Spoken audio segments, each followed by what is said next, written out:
Halo siswa-siswi kelas 10 PW seluruhnya, apa kabar kalian? Semoga Anda dalam keadaan sehat walafiat. Salam sehat. Semoga Tuhan selalu menjaga dan melindungi kalian. Oke adik-adik sekalian, selamat berjumpa dengan saya melalui video pembelajaran DDULP atau Dasar-Dasar Usaha Layanan Pariwisata. Dalam video ini saya akan berbagi pengetahuan tentang mapel DDULP dalam elemen berkomunikasi melalui telepon secara efektif.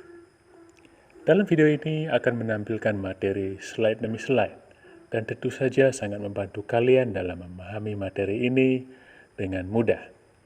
Saya berharap Anda belajar melalui video ini dengan penuh perhatian. Siapkan pulpen dan buku kalian untuk menulis pengetahuan dalam elemen berkomunikasi melalui telepon secara efektif. Salam semangat belajar, Tuhan memberkati. Materi ajar DDULP dalam elemen berkomunikasi melalui telepon secara efektif dipersiapkan oleh Paulus Jamat SPD. Usaha Layanan Pariwisata Januari tahun 2022.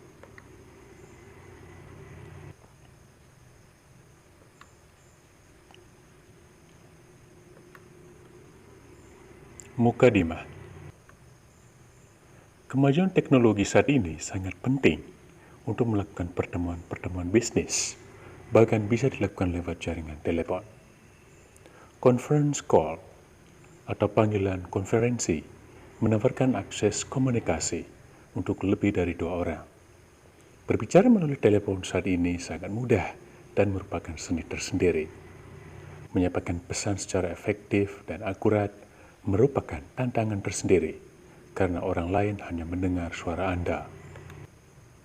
Teknologi yang semakin berkembang memungkinkan para pelaku bisnis memiliki berbagai pilihan untuk berkomunikasi seperti email, video call, dan media sosial. Meski begitu, komunikasi suara via telepon tetap tidak tergantikan dan merupakan komponen bisnis yang penting. Pembicaraan bisnis atau hal-hal yang berkaitan dengan pekerjaan bisa dilakukan melalui telepon. Cara ini dinilai lebih praktis karena Anda tidak harus bertemu langsung dengan klien atau pelaku bisnis yang bersangkutan. Hanya saja menggunakan telepon sama seperti pembicaraan dengan bertatap muka langsung. Harus memenuhi beberapa etika yang menjadi tolak ukur seberapa baik sikap profesionalisme Anda.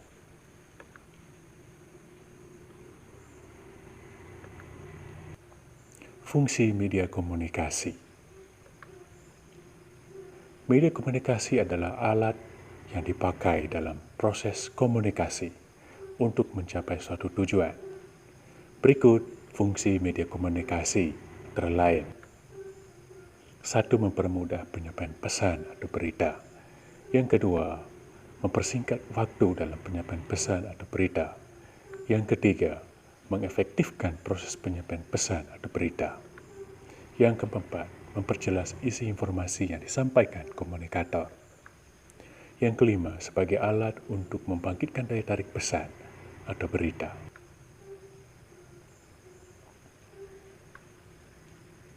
Jenis-jenis media komunikasi.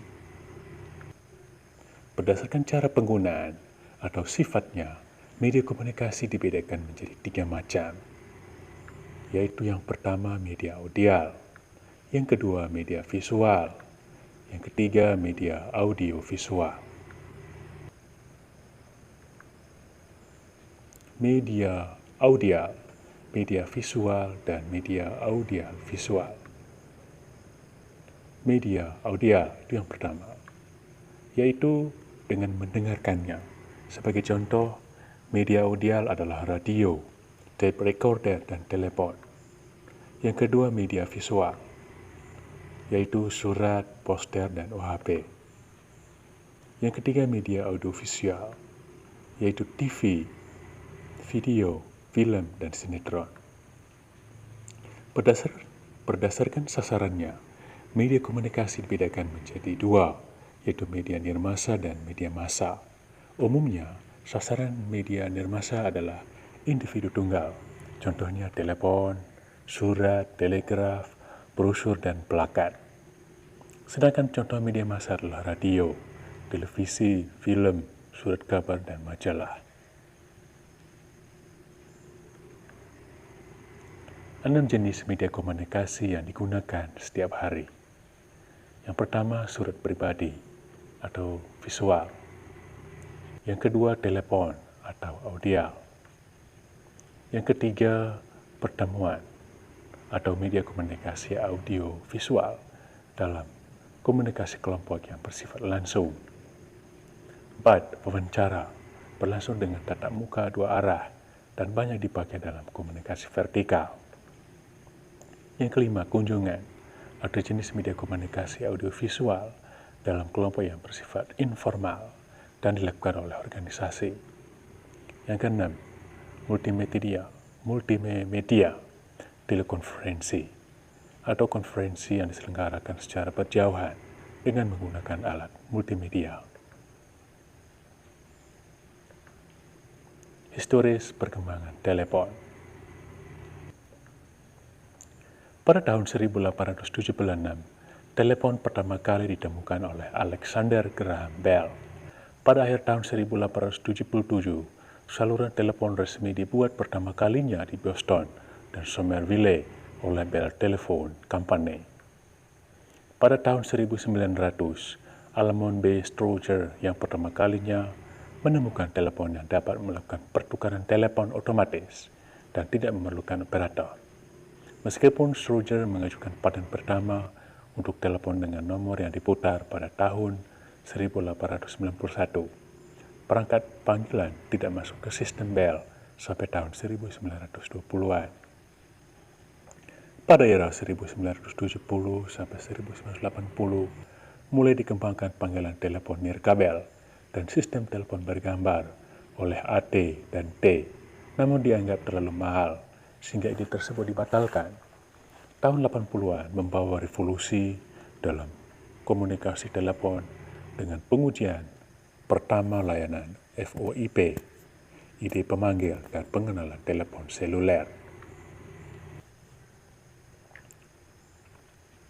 Lanjutan historis perkembangan telepon. Pada tahun 1990-an, mulai ditemukan telepon genggam yang dapat dibawa kemanapun. Teknologi sepanjang dekade ini maju secara pesat.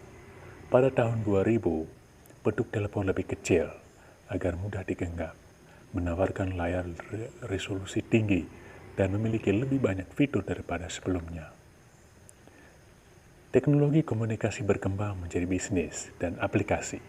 Sebelumnya, telepon hanya dapat digunakan di bangunan yang terpasang jaringan telepon.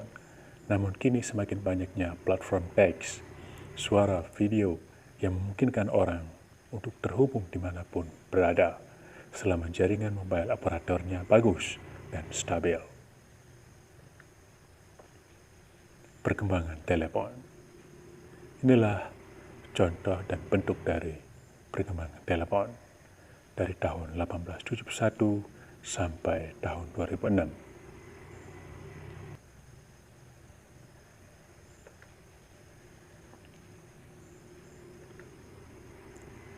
Inilah bentuk History of the Cell Phone dari tahun 1982 sampai dengan 2010.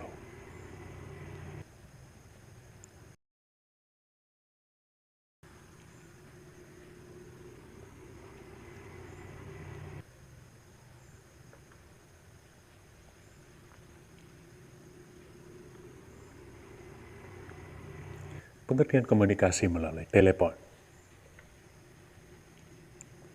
adalah hubungan langsung jarak jauh untuk menyampaikan atau menerima informasi atau pembicaraan melalui alat atau media elektronik dari satu pihak ke pihak lain.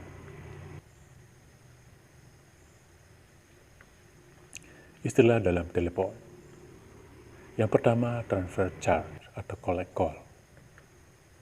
Umumnya, transfer charge atau collect call adalah panggilan-panggilan telepon yang dibayar oleh penerima telepon. Operator telepon akan menanyakan kepada orang yang dipanggil, minta persetujuannya untuk membayar telepon ini sebelum ia menyambung pemanggil dengan orang yang diminta. Yang kedua, hunting system. Selanjutnya, hunting system adalah sistem memburu saluran kosong secara otomatis.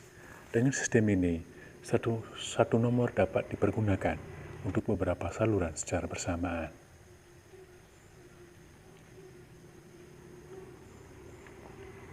Etika dan etiket melakukan komunikasi melalui telepon. Sebetulnya banyak orang yang menyamakan begitu saja kata etika dan etiket, padahal keduanya memiliki pengertian yang berbeda. Faktanya, etika adalah cabang filsafat yang membahas tingkah laku manusia berdasarkan kaidah baik buruk, benar salah, tepat tidak. Sedangkan etiket berasal dari bahasa Prancis, etiquette, etik, adalah kata kerama, sopan santun atau tata pergaulan. Intinya kalau etika membahas apa yang benar, salah, jujur, adil, dan lain-lain. Sementara itu, etiket membahas apa yang sopan dan pantas.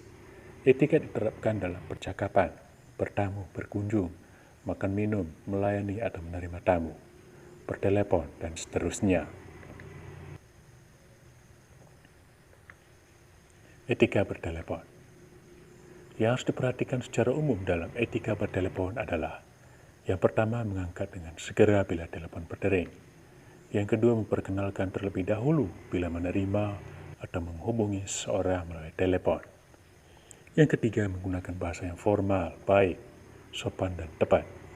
Yang keempat, menyapa penelpon dengan sebutan ibu atau bapak. Yang kelima, berbicara dengan jelas, ramah, dan menyenangkan. Yang keenam, bertanya dengan bijaksana. Yang ketujuh, mencatat pesan atau pembicaraan. Yang kedelapan, mengucapkan terima kasih dan salam pada bagian akhir pembicaraan. Yang kesembilan, meletakkan gagang telepon dengan pelan.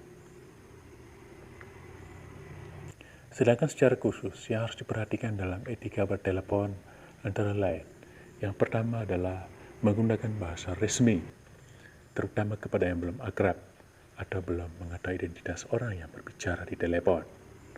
Tidak berbicara dengan orang lain ketika sedang berbicara di telepon. Yang ketiga, tidak berbicara sambil makan. Yang keempat, bicara tidak terlalu banyak basa-basi. Yang kelima, tidak berbicara dengan nada kasar. Yang keenam, janganlah berbicara dengan nada memerintah. Tujuh, jangan biarkan penelpon menunggu terlalu lama.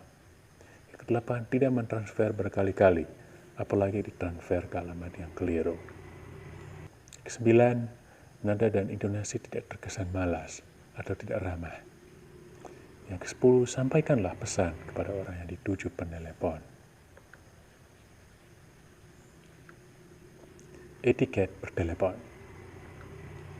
Hal-hal yang penting dan harus kita perhatikan dalam etiket bertelepon, yaitu yang pertama, jangan membiarkan telepon berdering terlalu lama, maksimal 3 kali berdering. Segeralah angkat dan jawab dengan sopan. Yang berikut, bersikaplah bijaksana dalam menanggapi penelepon. Yang berikut, siapapun yang menelepon adalah penting dan patut dilayani dengan sebaik-baiknya. Yang berikut, jangan memulai pembicaraan hanya dengan ucapan kata halo, tetapi langsung menyebutkan nama organisasi atau perusahaan tempat kita bekerja. Yang berikut, jangan menggunakan pesawat telepon di tempat kerja untuk kepentingan pribadi atau terlalu lama berbicara dengan si penelepon. Hal-hal yang khusus yang harus diperhatikan ketika menerima telepon. Pertama, mengangkat telepon dengan tangan kiri dan tangan kanan memegang peralatan tulis serta kertas LPT. Yang kedua, menyampaikan salam, menyapa penelpon dengan sebutan ibu atau bapak. Yang ketiga, menyebutkan identitas diri, kantor atau perusahaan. Yang keempat, mencatat hal-hal penting dalam lembar pesan telepon. Yang kelima, apabila penelpon kurang jelas jangan sampai menyebutkan kata apa, karena tidak sopan. Yang keenam, jika penelpon belum menyebutkan identitasnya, mintalah agar penelpon menyebutkan identitasnya. Yang ketujuh, usahakanlah menerima telepon dengan semangat. Yang kedelapan, jika penelpon terdengar tidak ramah atau bermaksud mengadu, tanganilah dengan cara profesional. Yang kesembilan, mendengarkan dengan seksama apa yang diinginkan penelpon. Ke-10, menjawab setiap pertanyaan dengan jelas. Ke-11, menyebutkan nama penelpon dengan tepat, jangan sampai keliru.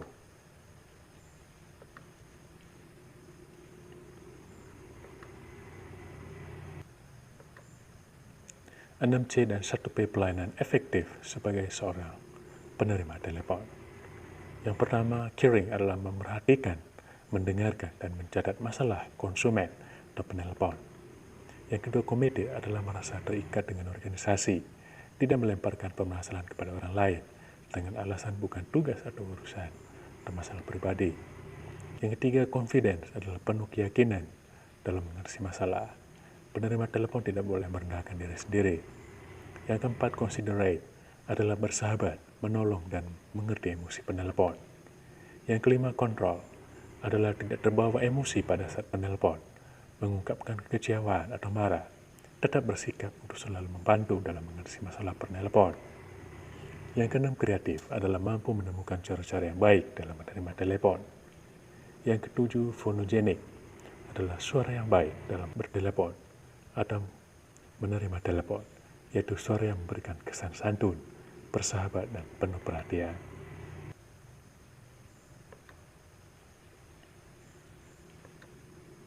Manfaat komunikasi via telepon dalam bisnis.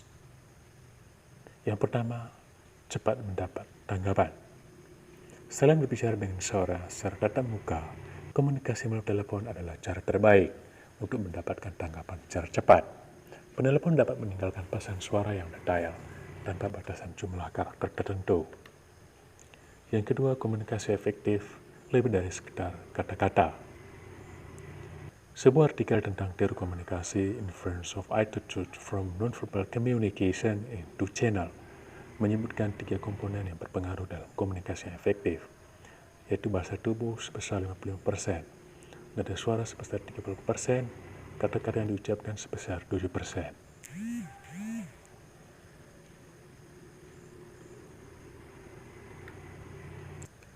Lanjutan manfaat komunikasi via telepon dalam bisnis. Yang ketiga, interaksi langsung di lokasi yang berbeda. Dengan adanya internet, aktivitas menelpon tidak terbatas audio saja, namun dapat berupa audio visual seperti video call dan teleconference. Saat pandemi, diskusi dan meeting kantor dapat dilakukan secara virtual. Melalui video call atau teleconference, para peserta dapat melihat presentasi, mengajukan pertanyaan, dan mendiskusikan jawaban dengan semua peserta secara langsung, walaupun berada di lokasi yang berbeda. Yang keempat, privasi dan kerahasiaan. Beberapa pesan yang sifatnya rahasia atau personal, seperti ucapan belasungkawa, masalah disipliner, atau masalah yang sensitif, akan lebih baik disampaikan langsung melalui telepon.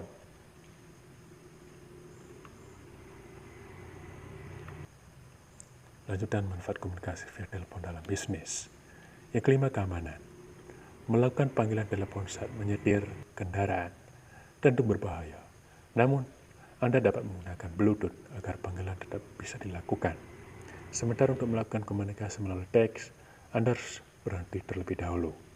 Di beberapa negara, menyetir sambil memegang telepon genggam adalah tindakan yang melanggar hukum.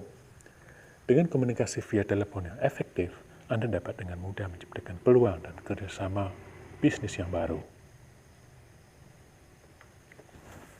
Hal-hal yang harus dihindari dalam berkomunikasi melalui telepon. Pertama, memakai bahasa informal, terutama kepada orang yang belum Anda akrab atau asing. Yang kedua, berbicara dengan orang lain selagi berbicara di telepon. Yang ketiga, sambil makan sesuatu atau mengunyah permen. Yang keempat, terlalu banyak basa-basi. Yang kelima, berbicara dengan nada kasar atau membentak. Yang keenam, berbicara dengan nada merintah. Yang ketujuh, penelpon dibiarkan menunggu terlalu lama tanpa penjelasan, hanya bunyi musik yang diperdengarkan. Yang kedelapan, panggilan telepon disambungkan ke alamat yang salah berkali-kali. Yang kesembilan, nada dan intonasi yang terkesan malas atau tak ramah. Mentransfer sambungan telepon. 1. Beritahu penelpon agar menunggu proses penyambungan. Yang kedua, beritahu orang yang dimaksud bahwa ada orang yang ingin bicara melalui telepon. Yang ketiga, mintalah izin apakah telepon dapat diteruskan sambil memberitahukan masalah yang akan dibicarakan. Yang keempat, jika dituju bersedia menerima telepon, persilakan penelpon untuk segera bicara. Yang kelima, jika saluran tersebut sedang dipakai, segera informasikan kepada penelpon. dapatkan bantuan yang dapat diberikan. Melakukan panggilan telepon atau menelpon. Siapkan nomor telepon yang hendak dituju. Siapkan peralatan penulis berupa kertas dan pulpen. Catatlah hal-hal pokok yang akan disampaikan.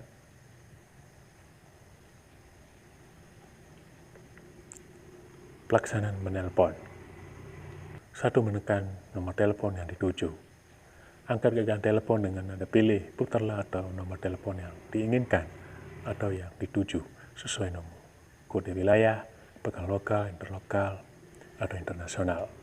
Yang kedua, bila ada kesalahan menelpon, segera minta maaf. 3. Bila tersambung, segera memberi salam dan menyebutkan identitas diri. Yang keempat, mengemukakan maksud dan tujuan penelpon. Yang kelima, mencatat hal-hal penting. Yang keenam, mengakhiri pembicaraan dengan ucapan terima kasih. Yang ketujuh, meletakkan gagang telepon dengan pelan. Yang kedelapan, menghubungkan penelpon untuk pimpinan. Cara mengatasi penelpon yang bersikap mencurigakan. 1. Bersikap tenang, sabar, hati-hati, namun waspada. Yang kedua, tanyakan dengan sopan. Yang ketiga, jangan dihubungkan dengan pimpinan bila yang bersangkutan tidak bersedia. Yang keempat, jika penelpon semakin emosi, Anda harus tetap tenang. Yang kelima, panggilan telepon ini dicatat secara tepat untuk dicarikan solusi kepada orang yang tepat. Yang keenam, mencatat pesan telepon. Hambatan bertelepon. Yang pertama, alat. Suara berisik, timbul tenggelam. Mengecil, tidak terdengar, nada kontak. Nada sambung tidak terdengar, atau sambungan terputus-putus. Yang kedua, pengguna telepon. Orang yang telepon bersikap kurang baik. Terima kasih.